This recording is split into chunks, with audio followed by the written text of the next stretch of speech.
Hello everyone, అందరూ ఎలా ఉన్నారు? బాగున్నారా? ఈ టిప్స్తో మన పని ఈజీ అవుతుంది, అలాగే మన టైంని మనీని రెండింటిని కూడా సేవ్ చేసుకోవచ్చు. టిప్ నెంబర్ 1 అండి.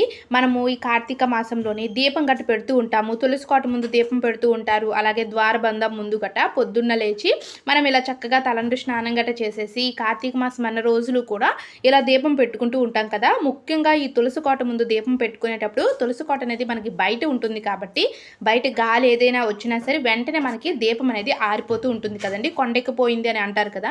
సో దీపం అనేది ఆరిపోకుండా ఉండాలి అంటే మాత్రం ఒకసారి ఇలా ట్రై చేసి చూడండి. ఒక వాటర్ బాటిల్ కానీ డ్రింక్ బాటిల్ కానీ ఒకటి తీసుకొని ఈ విధంగా మిడిల్ పార్ట్ని ఇలా కట్ చేసుకోండి, ఇలా ఉంచుకోవాలి. చూసారా, ఇక్కడ మనం దీపం ఎక్కడైతే పెడుతూ ఉంటామో ద్వారబంధం దగ్గర కానీ తులసి కోట దగ్గర కానీ దీపం పెట్టుకునేటప్పుడు ఇలా వాటర్ బాటిల్ని ఇలా పెట్టుకోవాలి. మనకి మరీ దీపం దగ్గరగా వాటర్ బాటిల్ పెట్టుకోకూడదండి. అలా పెట్టుకున్నారనుకోండి ఆ వాటర్ బాటిల్ కరిగిపోతుంది. సో అలా కాకుండా దీపంకి వాటర్ బాటిల్కి డిస్టెన్స్ అనేది తప్పకుండా ఉండాలి. సో చూసారు కదా, ఈ టిప్ మీకు నచ్చినట్లయితే తప్పకుండా ట్రై చేసి చూడండి. చాలామంది మార్నింగ్ బ్రేక్ఫాస్ట్లోకి దోశలు, అట్లు లాంటివి ప్రిపేర్ చేస్తూ ఉంటారు కదండి. దోశలు ఎప్పుడైనా సరే మంచి కలర్ఫుల్గా, క్రిస్పీగా మనకి హోటల్ స్టైల్లో లాగా రావాలి అంటే ఒకసారి ఇలా ట్రై చేసి చూడండి. మనం పప్పు నానబెట్టుకుంటూ ఉంటాం కదా. సో మినప్పప్పు నానబెట్టుకునేటప్పుడు రైస్ కూడా నానబెట్టుకుంటూ ఉంటాం కదండి.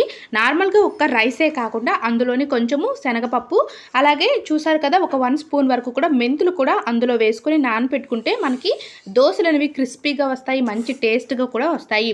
మీరు రైస్లో నానబెట్ట మీకు ఇష్టం లేకపోతే వేరొక బౌల్లోని శనగపప్పు అలాగే మెంతులను కూడా వాటర్ వేసుకొని నానబెట్టుకొని ఈ రెండింటిని బాగా మనం గ్రైండ్ చేసుకున్నాం అనుకోండి, దోశలు అనేవి మనకి క్రిస్పీగా వస్తాయి, అలాగే మంచి కలర్ఫుల్గా టేస్ట్గా కూడా ఉంటాయండి. సో తప్పకుండా ట్రై చేసి చూడండి. కొంతమందికి దోశలు అనేవి పెనానికి అంటుకుపోయి గట్టిగా ఉంటూ ఉంటాయి కదా. సో అలాంటివి ఏవి కూడా లేకుండా మనకి దోశలు మెత్తగా క్రిస్పీగా ఉంటాయి. సో ట్రై చేసి ఎలా ఉందనేది కామెంట్ సెక్షన్లో నాకు కామెంట్ చేయండి. మనం ఇంట్లోన ద్వారబంధం దగ్గర అలాగే విండోస్ దగ్గర డోర్ కర్టన్స్ అనేవి వాడుతూ ఉంటాము. డోర్ కర్టన్స్ దగ్గరికి ఫోల్డ్ చేయాలి అంటే మాత్రం మనం నార్మల్గా దగ్గరికి అన్నింటినీ కూడా ఇలా ఫోల్డ్ చేసేస్తూ ఉంటామండి. మనకి చూడడానికి కూడా అంతగా బాగోవు కదా. మనం ఎప్పుడైనా సరే డోర్ కర్టన్స్ అంటే ఇంటికి ఎవరైనా గెస్ట్లు వచ్చినా సరే మనం డోర్ కర్టన్స్ విండోస్ దగ్గర ఉన్నవి అంటే బయట లైటింగ్ అనేది ఇంట్లోకి రావడానికి కూడా మనం డోర్ కర్టన్స్ అనేవి దగ్గరికి మడుచుకుంటూ ఉంటాం కదా. అలా మడుచుకునేటప్పుడు మీరు డైరెక్ట్గా అలా మడిచేసి పక్కన పెట్టకుండా ఈ విధంగా హెయిర్ బ్యాండ్ ఉంటాయి కదండి, మనం హెయిర్కి యూజ్ చేసుకునే బ్యాండ్స్. సో ఇలాంటి టైట్గా ఉన్న ఒక హెయిర్ బ్యాండ్ తీసుకొని ఇలా మీరు డోర్ కర్టన్ కనుక పెట్టుకున్నారనుకోండి చాలా మంచిగా లుకింగ్ అయితే చాలా అంటే చాలా బాగుంటుంది. ఇక్కడ నేను ప్లెయిన్ హెయిర్ బ్యాండ్ అయితే తీసుకున్నాను. మీరు ఇక్కడ గ్లిటర్స్ ఉన్న హెయిర్ బ్యాండ్ కానీ స్టోన్ ఐటమ్ కానీ యూజ్ చేసుకుంటే చూడడానికి బాగుంటుంది.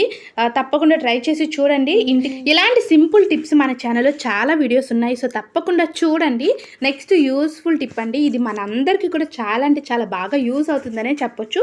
ఇక్కడైతే నేను అయిపోయిన టూత్ పేస్ట్ అయితే ఒకటి తీసుకున్నాను. పేస్ట్ అయిపోయిన తర్వాత ఇంకా ఇందులో ఏమీ ఉండదని బయట పడేస్తూ ఉంటాం, కానీ మనకి అడుగు బాగాన ఆ కార్నర్స్ లోపల మనకి పేస్ట్ అయితే చాలా ఎక్కువగానే ఉంటుందండి. సో దీన్ని కూడా మనం ఎలా రీయూజ్ చేసుకోవచ్చు అనేది చూద్దాము. దీన్ని రీయూజ్ చేసుకొని మనం మనీని అయితే చాలా ఎక్కువగా సేవ్ చేసుకోవచ్చు. చూడండి, ఇక్కడ నేను ఒక పిన్నెస్ తీసుకుని పిన్నెస్ తోటి ఇలా చిన్న చిన్న హోల్స్ అయితే చేసుకున్నాను. మీరు ఇక్కడ ఈ పేస్ట్ ఏ పేస్ట్ అయినా తీసుకోవచ్చు. అయిపోయిన పేస్ట్ని ఈ విధంగా కొంచెం దానికి గాలి ఊదాం అనుకోండి, కొంచెం బుడగలాగా అంటే ఒక ఫుల్గా పేస్ట్ ఉన్నట్టుగా మనకి రెడీ అవుతుంది. అప్పుడు చక్కగా మీరు పిన్నెస్ తీసుకొని ఇలా చిన్న చిన్న హోల్స్ అయితే చేసి పెట్టుకోవచ్చు. ఇప్పుడు దీన్ని మనం రెగ్యులర్గా టాయిలెట్స్ అనేవి వాడుతూ ఉంటాం కదండి. వెస్టర్న్ టాయిలెట్స్ కానీ ఇండియన్ టాయిలెట్స్ కానీ వీటిని మనం ఏంటి అంటే హార్బిక్ ఇలా ఎన్నో రకాల లిక్విడ్స్ పెట్టేసి క్లీన్ చేసుకుంటూ ఉంటాము. బట్ మనకి బ్యాడ్ స్మెల్ వచ్చేయడం లాంటివి జరుగుతూ ఉంటాయి కదా. సో అలా మనకి బ్యాడ్ స్మెల్ రాకుండా మనకి పైసా ఖర్చు లేకుండా మన బాత్రూమ్ని చాలా సింపుల్ అంటే సింపుల్గా క్లీన్ చేసుకోవచ్చు. బాత్రూమ్ నుంచి వచ్చే ఆ బ్యాడ్ స్మెల్ని కూడా రిమూవ్ చేయొచ్చు. ఇక్కడ చూసారు కదా, ఇది వచ్చి వెస్టర్న్ టాయిలెట్. మనకి ఇక్కడ ఈ వెస్టర్న్ టాయిలెట్కి కానీ ఇండియన్ టాయిలెట్స్ కానీ మనకి ఇలాగా ఒక ట్యాంక్ లాగా ఉంటుంది కదండి. దీన్ని మనం ప్రెషర్ ట్యాంక్ అని కూడా అంటారు. ఈ ట్యాంక్ పైన క్యాప్ అనేది చాలా సింపుల్గా రిమూవ్ అయిపోతుందండి. ఇలా క్యాప్ తీసుకున్న తర్వాత మనం ముందుగా రెడీ చేసి పెట్టుకున్నాం కదా కోల్గేట్ పేస్ట్ని, ఇలా హోల్స్ చేసి పెట్టుకున్న ఈ పేస్ట్ని ఈ యొక్క ట్యాంక్లో వేసుకోవాలి. ఇలా ప్రెషర్ ట్యాంక్లో వేసుకోవడం వల్ల ఏంటి అంటే మనము వాటర్ అనేది ఒక్కొక్కసారి ఆన్ చేస్తూ ఉంటాం కదండి. సో ఆన్ చేసేటప్పుడు ఈ యొక్క పేస్ట్ నుంచి మనకి మంచి స్మెల్ వస్తుంది. అలాగే మీరు మాటికి ఆ టాయిలెట్స్ అనేవి బ్రష్ పెట్టేసి ఈ లిక్విడ్స్ హార్బిక్ లాంటివి వేసి క్లీన్ చేయవలసిన అవసరం అయితే అస్సలు ఉండదు. మనం వాటర్ ఫ్రెష్ చేయగానే ఆటోమేటిక్గా ఈ లిక్విడ్ ఈ యొక్క పేస్ట్ నుంచి మనకి ఒక లిక్విడ్ లాగా అంటే ఒక వాటర్ లాగా వస్తుంది కాబట్టి మంచి స్మెల్ వస్తుంది. క్లీన్ కూడా చాలా ఈజీగా అయిపోతుంది. చూసారు కదా. సో తప్పకుండా ట్రై చేసి చూడండి. మన మనీని చాలా అంటే చాలా వరకు సేవ్ చేసుకోవచ్చు. బాత్రూమ్ నుంచి మంచి స్మెల్ కూడా వస్తుంది. మళ్ళీ దీన్ని ఎప్పుడు రిమూవ్ చేయాలి అంటే మనకి ఆ ట్యాంక్లో వాటర్ అయిపోతాయి కదండి. వాటర్ అయిపోయిన తర్వాత మీరు మళ్ళీ ఆ క్యాప్ తీసేసి దాన్ని చక్కగా బయట డస్ట్బిన్లో పడేయవచ్చు.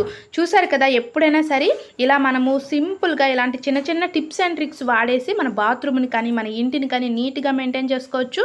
మన మనీని ఎక్కువగా సేవ్ చేసుకోవచ్చు.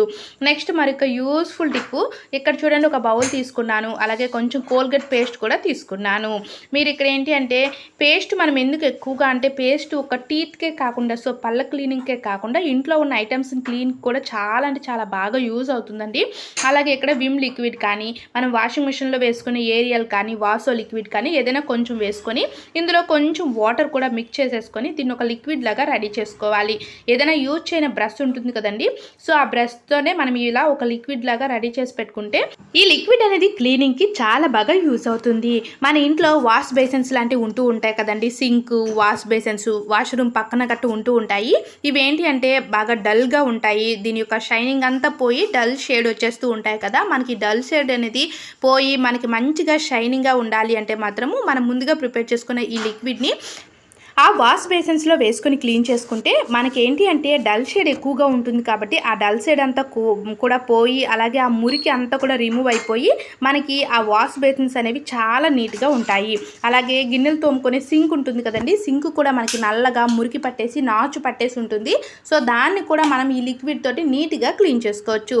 సో చూసారు కదండి, ఈరోజు వీడియో అయితే ఇదేని. ఈ టిప్స్ అన్నింటిలో మీకు ఏ టిప్ యూస్ఫుల్గా ఉంది అనేది కామెంట్ సెక్షన్లో నాకు కామెంట్ చేయండి.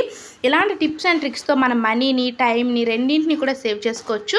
ఈ వీడియో నచ్చితే ప్లీజ్ లైక్ చేయండి. మీ ఫ్రెండ్స్ అండ్ ఫ్యామిలీ మెంబర్స్కి వీడియోని షేర్ చేయండి. ఇదే ఫస్ట్ టైం మన ఛానల్ చూస్తే ప్లీజ్ ఛానల్ని సబ్స్క్రైబ్ చేసుకుని పక్కనే ఉన్న బెల్ ఐకాన్ క్లిక్ చేసి ఆల్ని యాక్టివేట్ చేసుకుంటే నేను చేసే ప్రతి వీడియో మీ ఫోన్కి నోటిఫికేషన్లో వస్తుంది. Thanks for watching. Please subscribe my channel.